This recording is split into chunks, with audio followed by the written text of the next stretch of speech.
Namaskar, you're watching News Night, News Agenda Primetime News Show on National Channel. Positive news first up coming in from World Health Organization is no new countries or territories or areas have been reporting the cases of COVID-19 in the last 24 hours as per WHO. And back home, the sustained efforts to fight against COVID-19 continues on war footing by all concerned departments. Very, very concerted efforts being taken. And the number of confirmed cases of novel coronavirus has, remember, crossed 1,000 mark.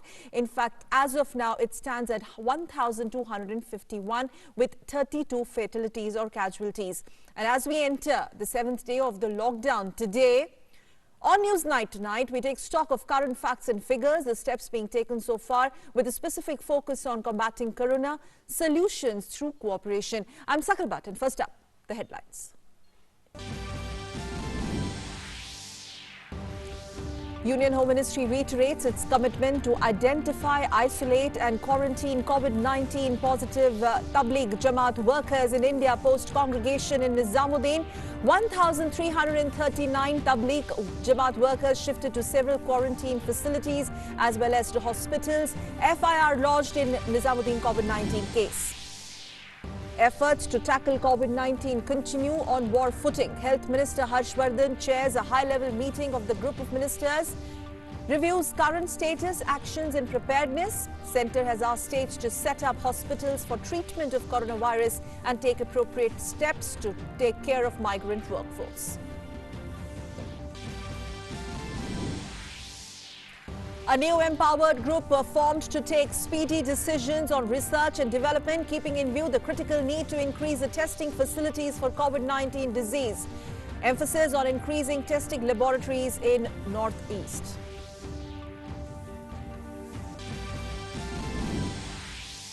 Union Home Ministry expresses satisfaction over the lockdown situation so far, says there is no shortage of essential commodities. Meanwhile, more than 6 lakh migrant workers have been provided shelter, over 15 lakh nurses trained to tackle COVID-19.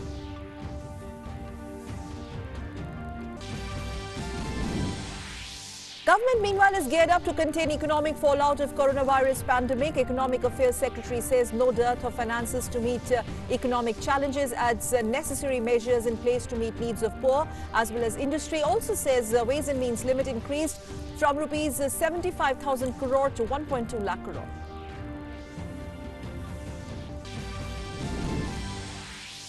And world continues to grapple with corona outbreak. Total number of confirmed COVID-19 cases crosses 8 lakh. Fatalities cross 39,000 mark. Italy, Spain and United States of America worst hit. More countries take stringent measures to contain the outbreak.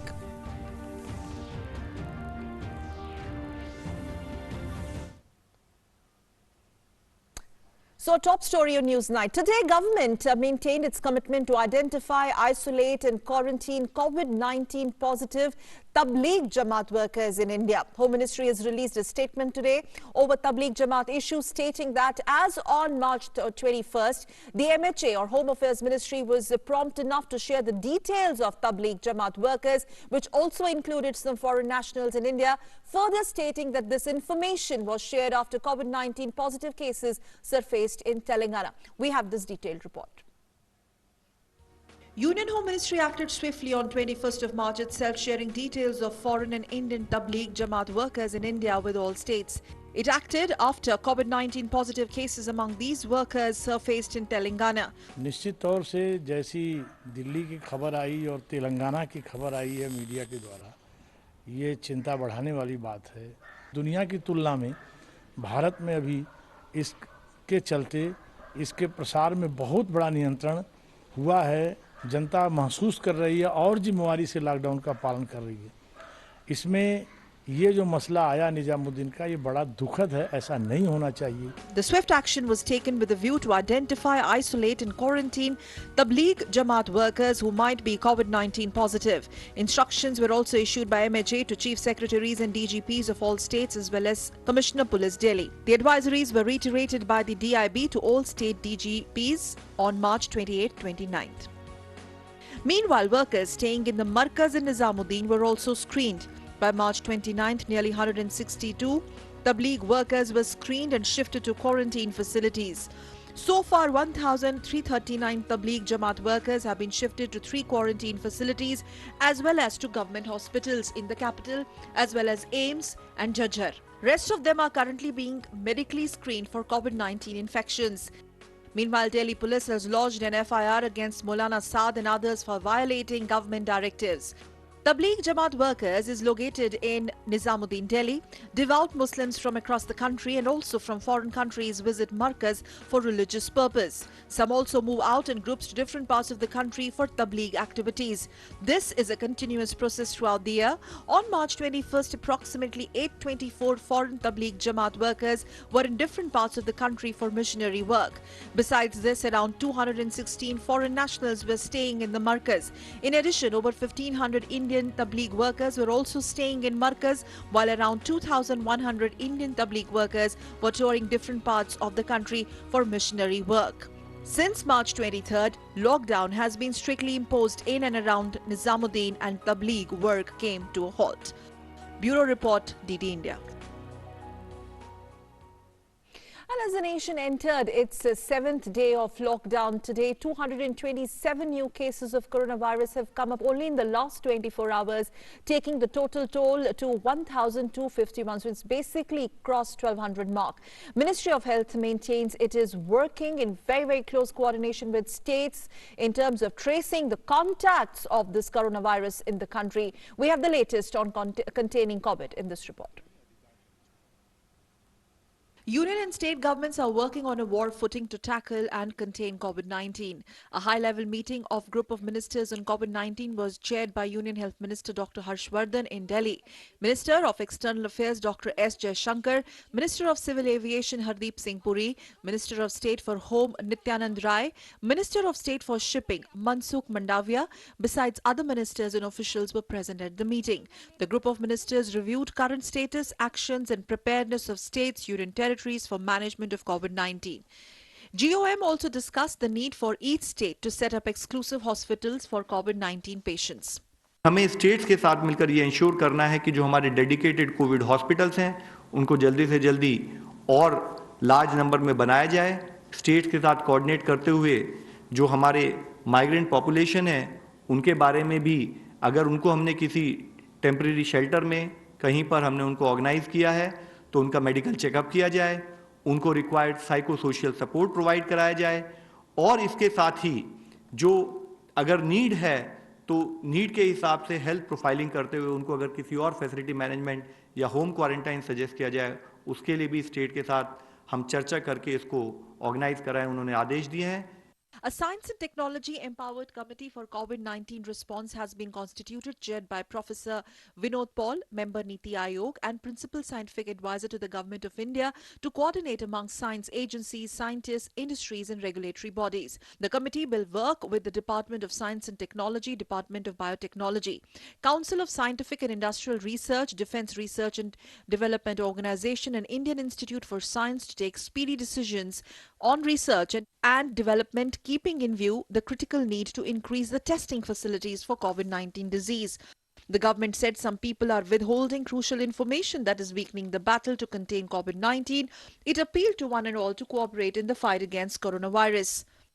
कुछ locations पर लोगों के support ना मिलने से समय पे सूचित ना करने के कारण अचानक केसेस की संख्या में ये इंक्रीज नोट किया गया है और इसीलिए मैं अपनी कल की बात को दोबारा दोहराना चाहूँगा कि हमारी इस कोविड-19 की लड़ाई में हम उतने ही सक्सेसफुल हो पाएंगे जितना हमें कम्युनिटी में सबका सपोर्ट मिलेगा। इस जंग में किसी भी एक समाज के व्यक्ति का सपोर्ट ना मिलने पर पूरे समाज को उसका नुकसान उठाना पड़ेगा। Meanwhile, Union government has reiterated strict action will be taken against landlords who threaten to throw out nurses, doctors or healthcare professionals. Love Agarwal said there is no shortage of essential commodities. More than 6 lakh migrant workers have been provided shelter. Lockdown का enforcement states और UTs में संतोषजनक रूप से चल रहा है। Essential supplies की स्थिति भी संतोषजनक है।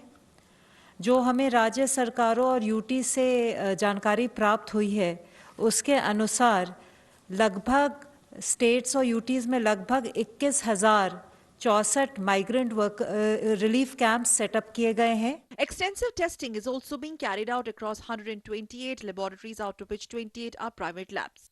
4,346 यानी 4346 सैंपल्स टेस्ट हुए, which represents 36% of our capacity. अभी इस वक्त 123 लैब्स फंक्शनल हो चुके हैं। प्राइवेट लैब्स में 49 लैब्स को परमिशन दे चुके हैं और कल प्राइवेट लैब्स में 399 पेशेंट्स की जांच हो चुकी है। The prevention, containment and management of COVID-19 in the country are being monitored at the highest level, and various actions have been initiated in collaboration with the states. Prime Minister Narendra Modi is regularly monitoring and reviewing the situation with top officials of concerned ministries, departments, states and union territories. He praised the proactive efforts from the representatives of social welfare organizations in spreading awareness, laying emphasis on social distancing, arranging basic necessities for the poor and more to fight the menace of COVID-19. He has also spoken through a video conference with the heads of all embassies and high commissions of India around the world to discuss the responses of global COVID-19 pandemic. With Nitendra Singh, News Night Desk, DD India. Meanwhile, the number of confirmed cases of the novel coronavirus has reached 1,251. That's the number that we are looking at as of now. And it has claimed, remember, more than 30 lives so far. Now, this is as per the latest data available from the Ministry of Health and Family Welfare. Now, let's take a look at what has been a bigger takeaway of government's press conference today. Health Ministry officials maintain on COVID-19, especially in cases in Nizamuddin. A lot of work is being done on ground. Let's move on and talk about some of the high points of today's presser. The government still maintains that local transmission, we are still at the local transmission stage of COVID-19, that is stage 2. Focus in the coming days is going to be on 100% on the implementation of social distancing and lockdown. And also the agencies are rigorously using cluster containment strategies. We're going to tell you about this in our discussion. Rigorous contact tracing in COVID-19 hotspots is also taking place. Meanwhile, these COVID hotspots or the regions densely with COVID infections, the bad news is that such COVID hotspots have gone up. They have increased. Now, so far, over 42,788 samples have been tested so far. So, 42,000 plus samples have been tested, and ICMR is working on also developing COVID-19 vaccine. That is also happening on parallel lines. 49 private laboratories have been given a nod. They've been given permission to conduct these tests, and out of which at least 399 patients so far have been screened in these private labs. Remember, these are the numbers we are talking on day 7, that is today. The government maintains, the health ministry maintains that mask is necessary only where there is exposure, where the exposure risk persists. And virus also, according to the health ministry latest press conference, it has been isolated. And importantly, suppliers and new manufacturers and suppliers from countries like South Korea, Turkey, Vietnam, all this has also been identified by MEA only to firm up the logistical support or logistical supply. Meanwhile, other agencies like DRDO are also in touch or we're working in tandem with local manufacturers to increase the supply of N95 masks. So the work continues on war footing, also on vaccine, and over 21,000 relief camps so far have been set up for over 6 lakh migrant workforce or needy. All of them have been given shelter as of now in these the migrant camps or relief centers that have been set up. 21,000 plus is the number that we are looking at. The government claims is the numbers are going to go up in terms of rehabilitating and giving shelter to these migrant workforce who have migrated from Delhi and other parts of the Delhi NCR to their hinterland. And on that note, we're going to slip into a very, very short break. When we'll come back, we'll take a stock of situation. We'll look at big picture in terms of our testing capabilities, how we managed to flatten the curve, and much more on the other side. Stay with us. भीड़भाड़ वाले इलाकों में ना जाएं। धार्मिक, सांस्कृतिक, मनोरंजन, शैक्षणिक आयोजन से लेकर खेलकूद की गतिविधियों से दूर रहें। संभव हो तो वर्क एट होम करें। काम के दौरान सहकर्मियों से 1 मीटर की दूरी बनाएं और गैर जरूरी यात्राओं से बचें।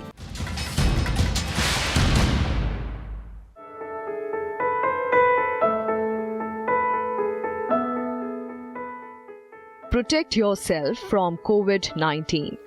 Follow these do's and don'ts. Practice frequent hand washing.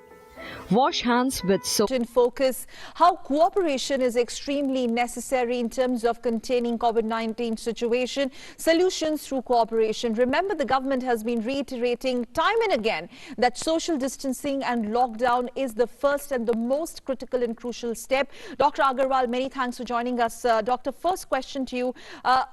Your assessment, day 7 today, 227 new cases in the last 24 hours. How do you look at the numbers?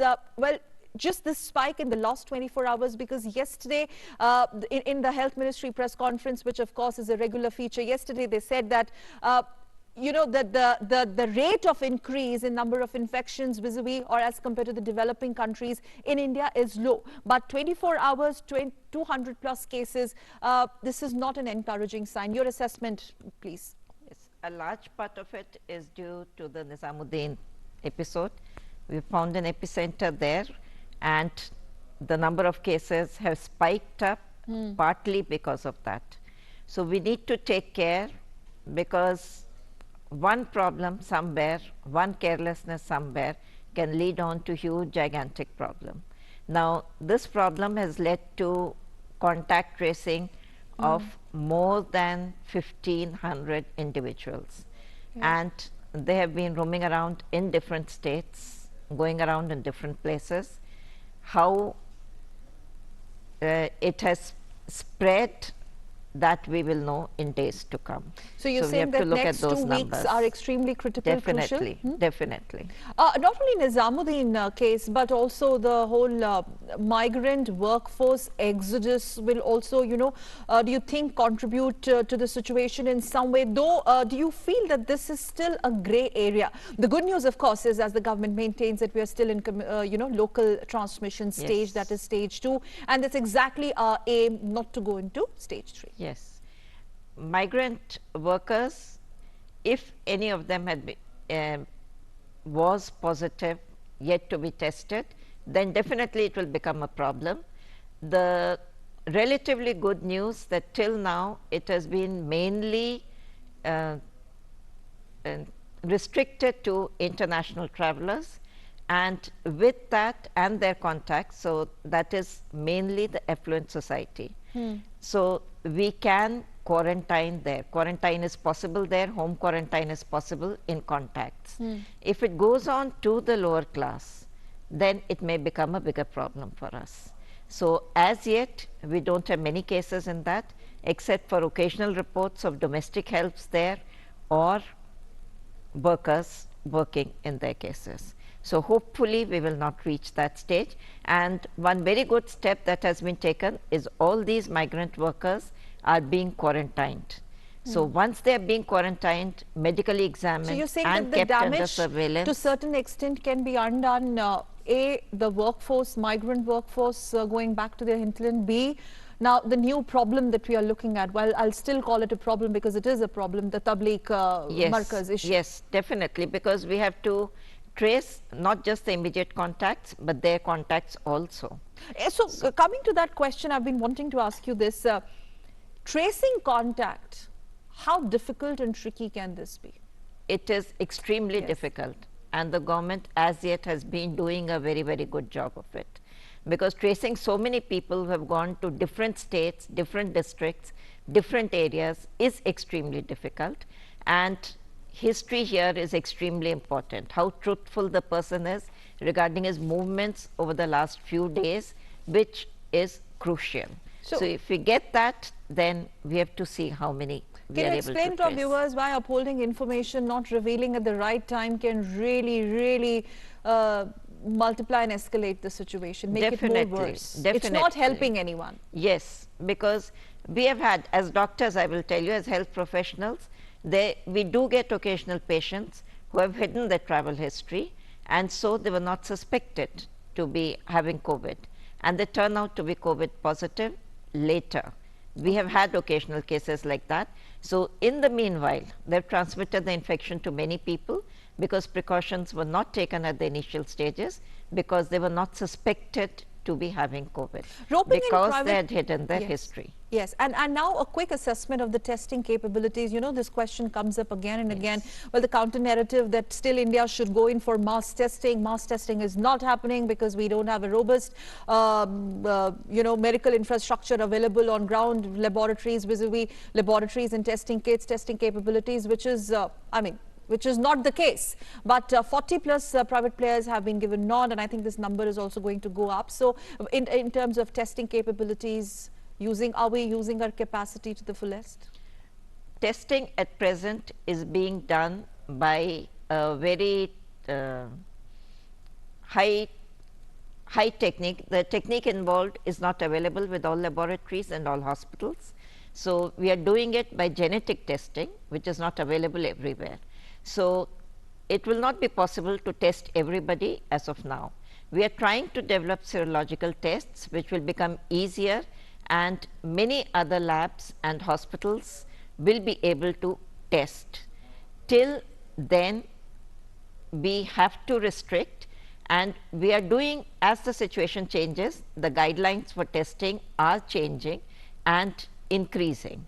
So depending on the requirements. So the government is balancing the two. We have to keep within our limits, as well as try and test the maximum possible people who are likely to be infected. And are these numbers going to go up? Private players being roped in, these numbers are going to go up. And what is the difference between being screened in a private facility as compared to the government? We're getting a lot of queries on those lines. I don't think there's a difference in screening between the private and screening or testing? Yes, I don't think there's a difference between that, because the guidelines remain the same for private labs as well as government hospitals. There may be some people who prefer going to private labs. One difference definitely is that private labs are sending their personnel, health worker, to the houses of people who can afford it, and they're collecting the sample at home, which is not possible in government setups. So for government setups, people have to come to the screening center and get tested. But in terms of the methodology adopted and the guidelines for which testing is done remain the same. And what is your assessment at the end of day 7, crossed 1,000 plus? Realistically speaking, do you sense a certain pattern or spike in these numbers, or do you sense there's some sort of fluctuation? There is still certain amount of uncertainty attached to the way these cases are coming up across the country, or the hotspots, because the government said today that the hotspots have also increased, which should be a greater matter of concern. The numbers are likely to increase in the days to come. How much, we cannot predict right now. The number of positive cases is likely to go up, because presently the numbers that we are getting are a reflection of the phase before the lockdown. So the numbers that we get after a week will reflect what has happened after the lockdown and the efficacy after the lockdown. And what do you think? So we do expect the numbers to go up. It is anybody's guess how much will it be. So I don't think it is right to assume right now, but I would like to emphasize that it is important for each one of us to play our part by doing home quarantine as per requirements, if required, not hiding our travel history, not hiding our contact history for different reasons. So the cases that that's a very important point, ma'am, that you've raised, that the cases that we are getting off late, this is pre-lockdown. Yes. So there could be an increase for some days, after which we may expect that the curve might flatten or perhaps come down. Maybe. Like yesterday's the Nizamuddin episode, it was in early March that happened. So that reflection we are getting now. And as we trace these contacts, the numbers will go up. So it is going to spike for some time. and we will know the results only after about a week or 10 days. And ground situation as far as medical equipments, masks, ventilators, all this is concerned, especially on masks. Well, today again in the advisory it was stated that mask is not meant for everybody and anybody, only where you feel a risk factor is involved or you're vulnerable to infection. But then again, the question comes that how do I know whether I'm vulnerable to infection or not? Because this is for people who are going out, who part of the essential services, medical practitioners, journalists and other services as well. In fact, your small-time shopkeepers, petrol pump, where you are interacting with individuals on daily basis. Yes. So I think if we maintain the social distance of 1 meter, for shopkeepers, if they maintain that distance of 1 meter, then they will not be at risk.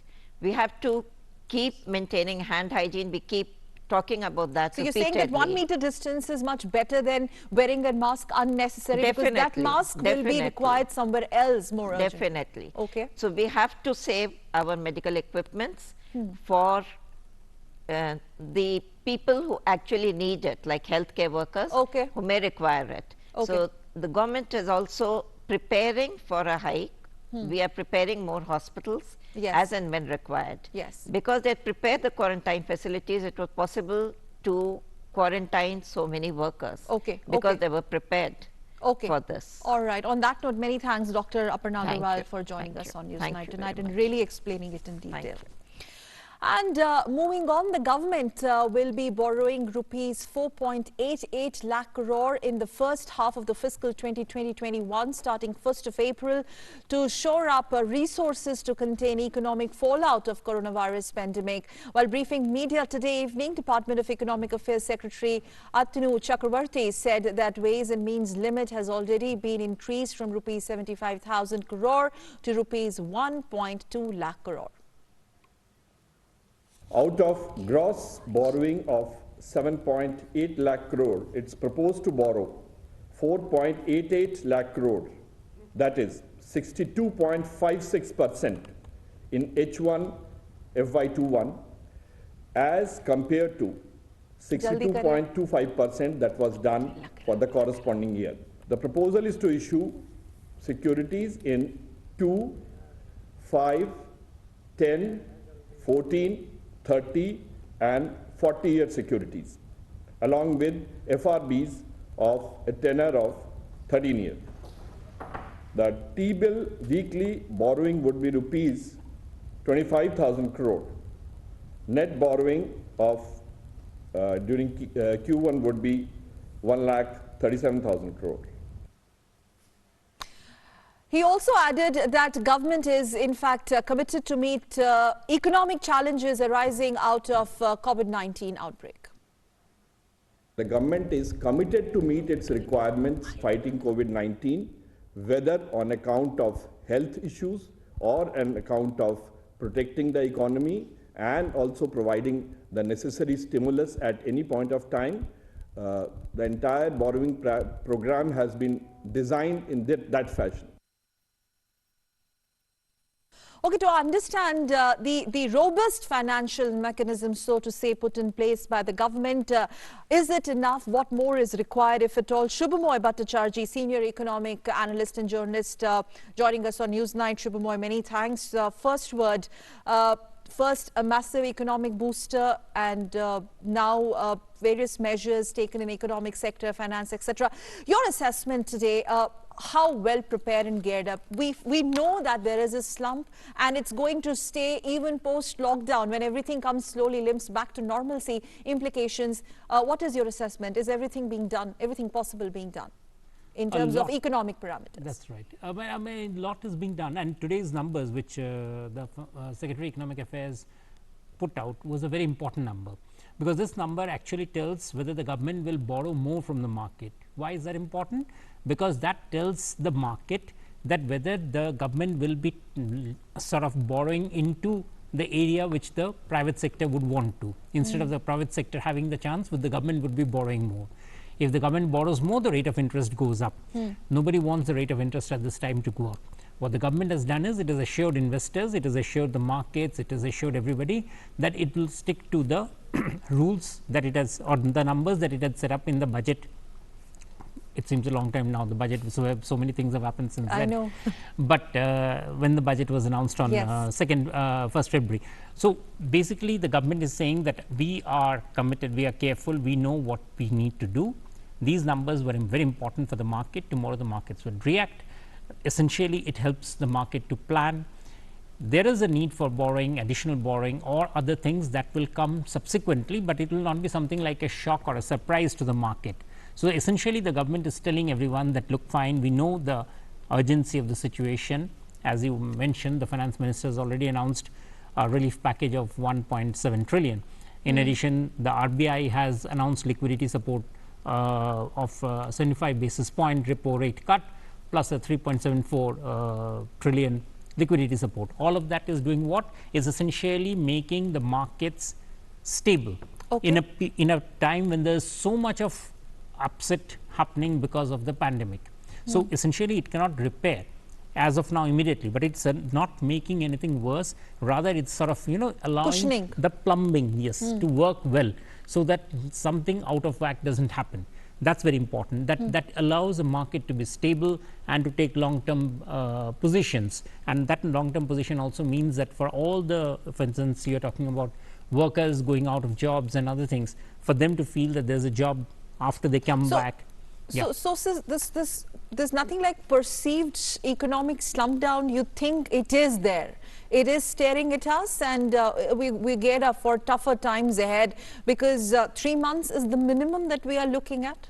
Even more. I mean, no one is expecting things to really start turning around in 3 months. I mean, that's too early at this stage. Okay. I mean, just before now, you were talking to doctor, and she was talking about the fact that the numbers are yet to spike. Yes. So 3 months is a very short time to even think that, you know, things will turn around. We have to first see how and to what extent this epidemic plays out.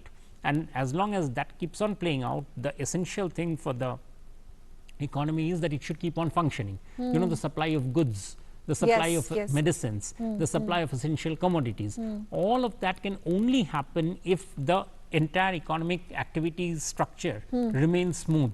And a lot of that work happens like from the borrowing numbers that were put out today, the other RBI announcements that we're putting out today. In fact, our colleague Ajay Mishra, senior colleague Ajay Mishra Shubhamoy also joins us. He's there joining us live. Ajay, in fact, over to you, you know, for more discussion on it with Shubhamoy. You were in fact present there in that press conference. You in fact yourself interacted with Economic Affairs Secretary with that question. Overall, your assessment, tough times ahead. Ajay.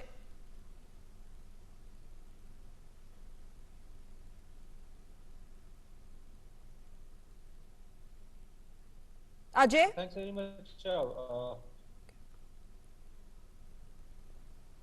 Yeah, absolutely. Thanks very much. I think that the Department for Economic Affairs Secretary have told us that there will be no dearth of any kind of fund for the productive sector of economy. So is it kind of a realistic assurance for all the stakeholders of the economy that there will be money available for all the productive sector, be it private sector, be it other stakeholders of the economy? That's very important to understand. That's right. I mean, you know, the borrowing numbers today is essentially the same numbers which the government had given out in the budget. And that's important because we know that these numbers will definitely be under pressure. There's already a gap coming along from the shortfall in tax receipts. There's a gap coming along from disinvestment receipts. So all of them will need to be filled in. But there is a process and time that when would the government start doing that sort of stuff?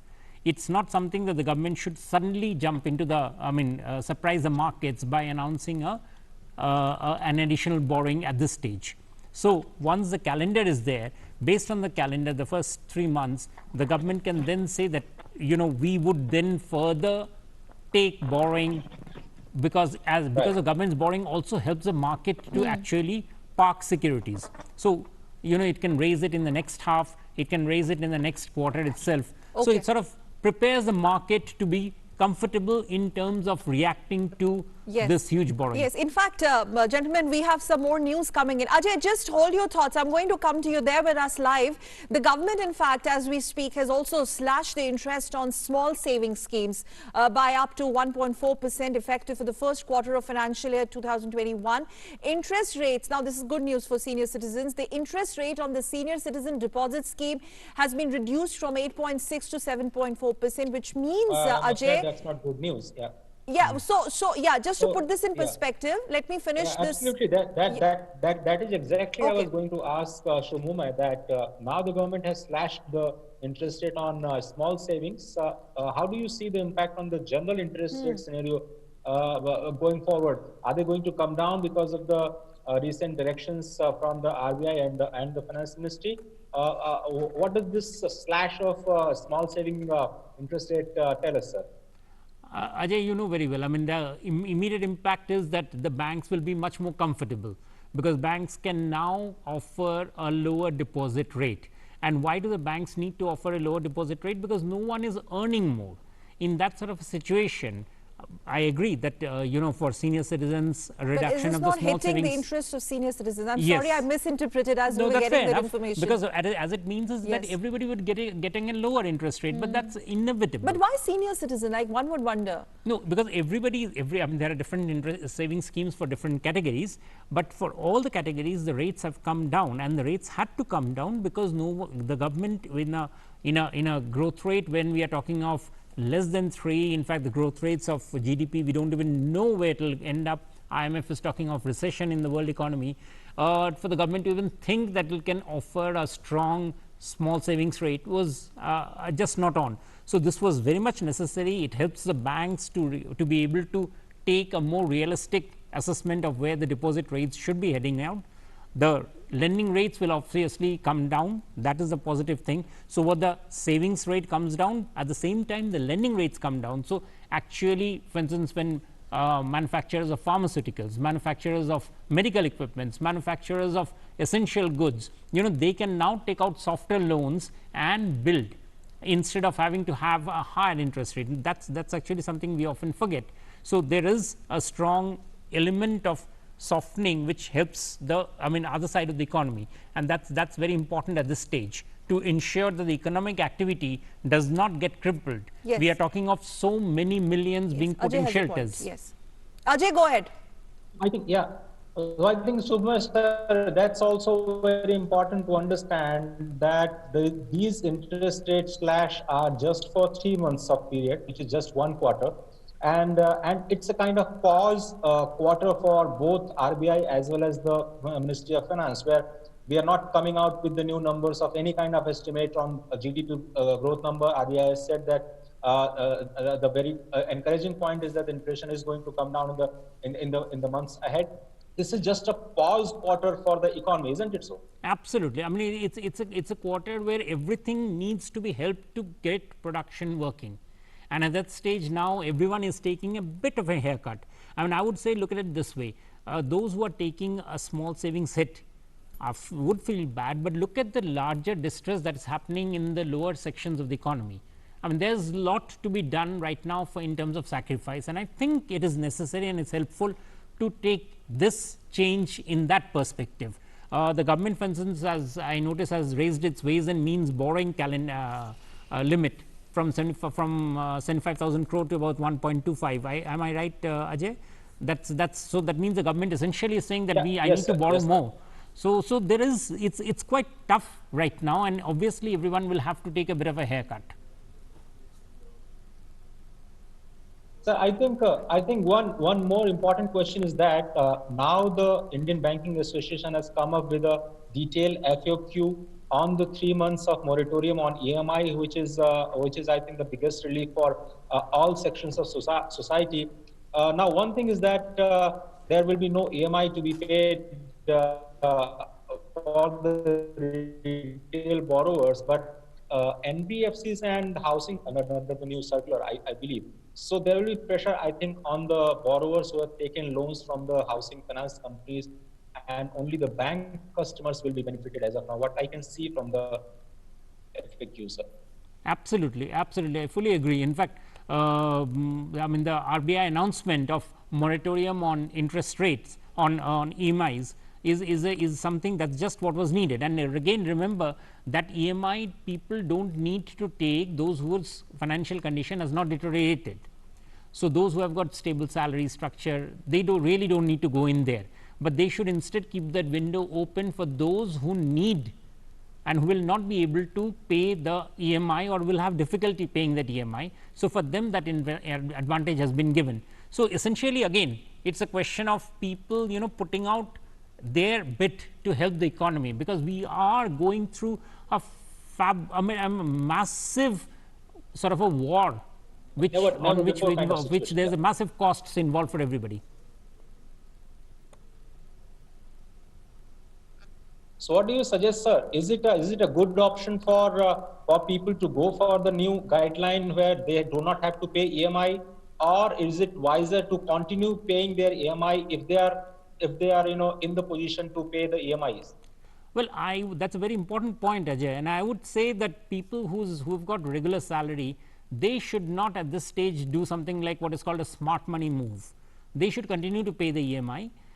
They don't lose anything, but leave that window, that option open for those who are in financial difficulties, and let them take that advantage. It's not a time right now when people should actually be looking at personal interest. They should be looking at community interests, and I think these are the little, actually this is not little, it's actually quite substantial support that people should be willing to pay, should be able to offer for those who are not so fortunate. Okay, on that note, many thanks, Ajay. Thank you so much for joining us on Newsnight, and also Shubhamoy Bhattacharjee. Gentlemen, thanks for joining. Let's now move on and talk about other top stories that we're tracking for you on Newsnight. Prime Minister Narendra Modi, in fact, spoke to French President Emmanuel Macron. Prime Minister has expressed his condolences to President Macron for the loss of lives in the ongoing COVID-19 pandemic.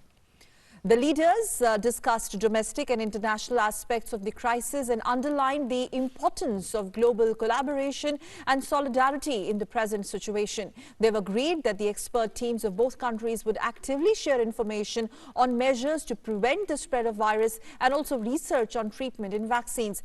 President Macron strongly agreed with Prime Minister's view that the COVID-19 crisis is a turning point in modern history and offers the world an opportunity to forge a new human-centric concept of globalization. They also stressed the need to devote special attention to the needs of less developed countries, including those in Africa during the present crisis. President Macron warmly welcomed Prime Minister's suggestion that the practice of yoga offers a convenient means of ensuring mental and physical well-being for people confined to their homes by the pandemic.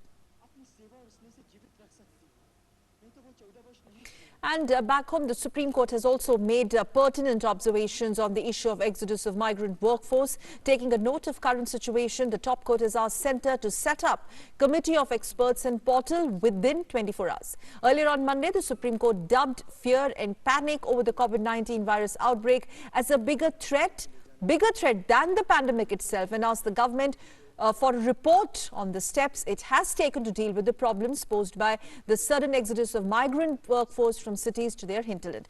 We have this detailed report. The Supreme Court has asked the Centre to set up a portal within 24 hours for dissemination of real-time information on the coronavirus pandemic to counter the panic being spread through fake news. Solicitor General Tushar Mehta told the court that the government has been taking preemptive, proactive and preventive steps. Information about the new virus came out on 5th January 2020.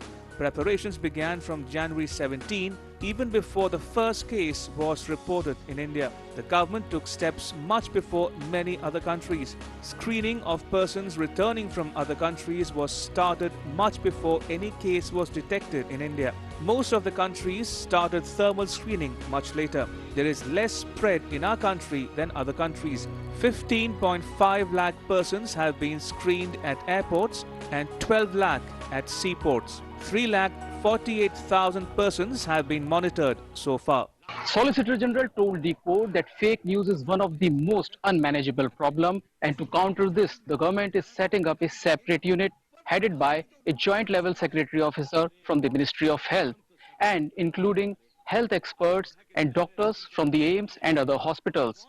This panel will answer queries from citizens so that they don't rely on incorrect information. Meanwhile, Solicitor General reiterated that migrant movement cannot and will not be allowed. He said, as of now, rural India is unaffected from coronavirus, but there is a possibility of 3 out of 10 people moving from cities to villages carrying COVID-19 virus. The top court observed that panic will destroy more lives than the virus. It asked the centre to get trained counsellors and community leaders of all faiths to calm down the migrants who are kept in shelter homes across the country.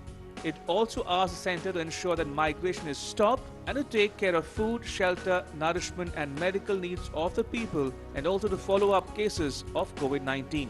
Responding to this, the government said it will shortly implement a system to quell the panic of migrant workers, including counselling. The bench asked the centre to ensure the duties of managing the shelter homes where migrants are being kept are entrusted to volunteers and not to the police, and there should not be any use of force or intimidation. Vikas Sarthi, DD News. And the Ministry of Information and Broadcasting on Tuesday, that's today, set up a dedicated Twitter handle for sharing news and updates about the novel coronavirus. The account is named India Fights Corona and uses the handle COVID News by MIB. Now, in its first tweet, the handle has shared the helpline numbers for any information on the pandemic. And I quote, it says, "Dear citizens, we should not get infodemic while fighting against corona outbreak. It is important to be updated with correct information on COVID-19. Follow COVID News by MIB for authentic information and all updates on novel coronavirus COVID-19." Reads the first tweet. That's what we read for you, which also carries a photo with the government's helpline number written on it.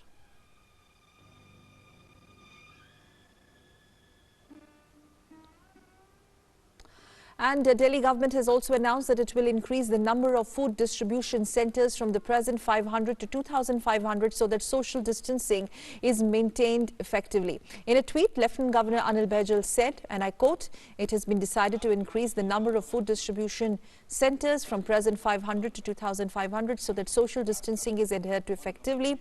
Home quarantine has also been strictly monitored. More than 20,000 homes have been identified by GNCTD for home quarantine." Now, this decision was taken after the Delhi video conference meeting between LG and Chief Minister Arvind Kejriwal, Chief Secretary, Police Commissioner and other officers. LG has said that ensuring social distancing is the topmost priority of the government. There have been reports about violation of social distancing norms at some food distribution centers, which led to this big decision. And as part of India's war against COVID-19, the Ministry of Civil Aviation has launched Lifeline Udan, flights for movement of medical and essential supplies across the country and beyond. Now, the Lifeline Udan cargo includes COVID-19 related reagents, enzymes, medical equipment, testing kits, personal protective equipment or PPE, masks, gloves and other accessories required by corona warriors across the country. The carriers involved in Lifeline Udan operations include Air India, Alliance Air, Indian Air Force and Pawan Hans. 62 Lifeline Udan flights have been operated during the 5-day period from 26th to 30th March 2020, which they've covered almost transporting over 15.4 tons of essential medical supplies. 45 out of these 62 flights have been operated by Air India and Alliance Air. Special focus has been on Northeast region, island territories, hill states under special focus. Also, there's a website for Lifeline Udan flight that has been developed by National Informatics Center on NIC and MOCA in a record span of 3 days to enable seamless coordination between various agencies. On the international front, Air India has established a cargo air bridge between India and China. Regular cargo flights for transporting critical medical equipment and supplies between India and China are likely to be operated by Air India from 3rd of April 2020 onwards. And the empowered group of officers, 10 constituted under the Disaster Management Act 2005 on public grievances and suggestions to ensure the timely implementation of COVID-19 response activities.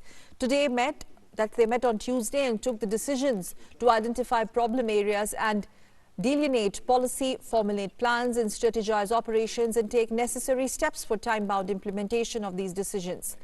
The meeting was attended by Amit Khare, Secretary HRS, and Dr. Chhatrapati Shivaji, Secretary DARPG, Ashutosh Agnihotri, Joint Secretary MHA, Meera Mohanty, Director Cabinet Secretariat and senior PMO officials.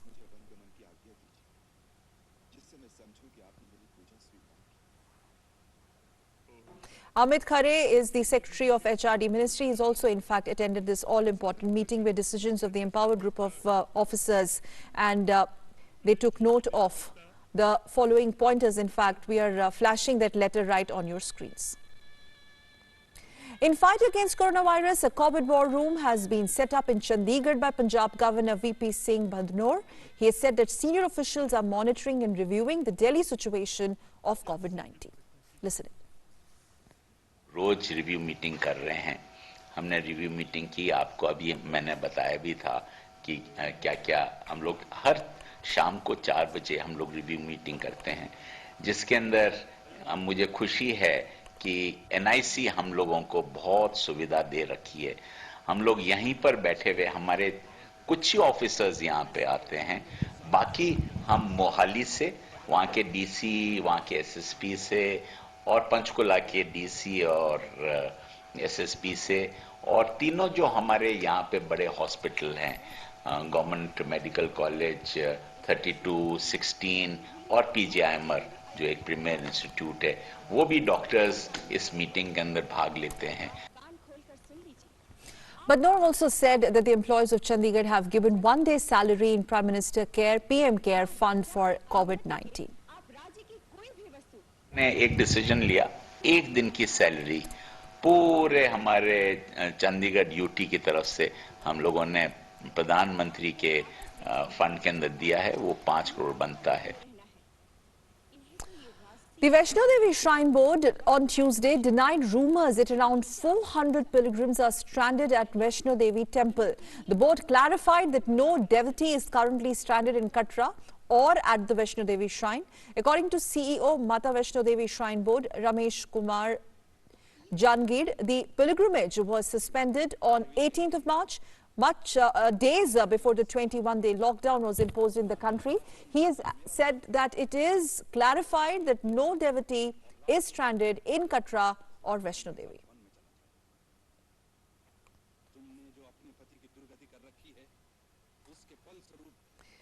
Contribution to the PM Cares Fund continue to pour in. Meanwhile, Prime Minister Narendra Modi's mother made a contribution of rupees 25,000 to PM Cares Fund. Prime Minister Narendra Modi also thanked Yoga Guru Baba Ramdev for his contribution. He's also thanked Sunil Bharti Mittal of Bharti Enterprises for contributing a sum of over rupees 100 crore for India's fight against COVID-19. Prime Minister has tweeted, "The entire Reliance team has been making effective contributions in the fight against COVID-19, be it in healthcare or assisting people, they have been active. I thank Mukesh and Neeta Ambani ji for contributing to PM Cares and for their other work towards defeating coronavirus." Jindal Steel and Power Corporation has also contributed of rupees 25 crores to the PM Cares Fund. Prime Minister Modi thanked Naveen Jindal for this gesture. Prime Minister has tweeted, and I quote, "India's stars are playing a starring role even in ensuring the health of the nation. They are playing a leading role in raising awareness as well as in contributing to PM Cares." He has thanked Nana Patekar, Ajay Devgan, Aryan Karthik and Shilpa Shetty as well. He has also thanked oil and gas sector PSUs for not only energizing India's growth trajectory but also contributing to ensure the nation's good health in the time of COVID-19 crisis. ONGC employees have contributed meanwhile 2 days' salary to PM Cares Fund. Union Minister for Finance and Corporate Affairs Nirmala Sitharaman participated in the second extraordinary G20 Finance Ministers and Central Bank Governors meeting under the Saudi Arabian presidency on Tuesday to discuss the impact of COVID-19 pandemic on the global economy and also coordinate efforts in response to this global challenge. Finance Minister appreciated the Saudi presidency for organizing these meetings, which provide opportunity to all G20 members to not only share their individual experiences, but also to work in better coordination. Sitharaman supported the proposed G20 action plan and emphasized that such an exercise would provide an opportunity for immense cross-learning and critical insights. Referring to G20 leaders' statement regarding regulatory and supervisory measures, she emphasized the importance of ensuring that the financial system continues to support and quickly revive the economy. And let's now move on and take a quick look at what else is happening across the globe.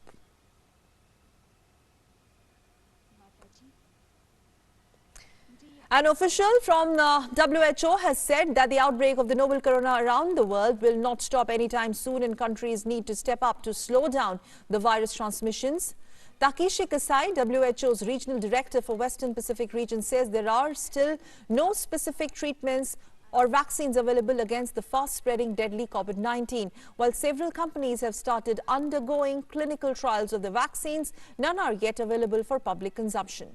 Speaking on the lockdowns and declarations of emergencies around the world, he said that with all of these measures, the risk will not go away as long as the pandemic continues. Rather, these measures can buy as valuable time to prepare for large-scale community transmissions.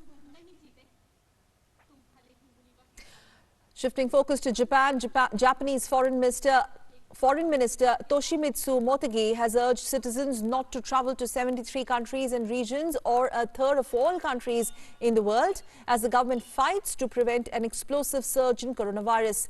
The ministry issued level 3 travel warnings against the US, Canada, China, South Korea, Britain, among others, adding to the more than 20 countries, mostly in Europe, that it had warned against in recent weeks. The government is set to ban entry of non-Japanese nationals from the newly added countries, as it has for the previous ones as well. BHEL has developed BHEL Mister Atomizer spray. Now, this is an atomizer spray system for spraying sanitizer liquid to contain the spread of COVID-19. The system is in operation on the streets of Ranipet, down south in Tamil Nadu.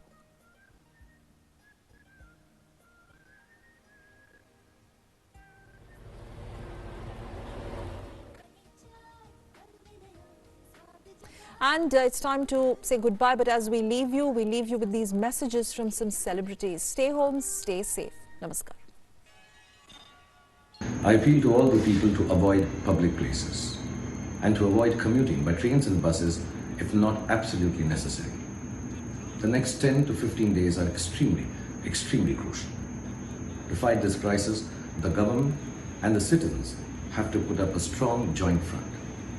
So I appeal again. Please do not panic. Please be careful about misinformation. And please follow the instructions and guidelines issued by the state government. Guys, आप लोग super hero, सही में कह रहे हो यार, आप लोग सुपर हीरो। आपकी सुपर पावर पता क्या है? आपकी सुपर पावर है पेशेंस, और आपके जो टीममेट्स हैं, आपका television screen, mobile, films, series, family time, hobbies, ये सारे आपके टीममेट्स हैं। आपका मिशन क्या है? आपका मिशन है देश को बचाना, पूरी की पूरी दुनिया को बचाना। ये आपका मिशन है यार।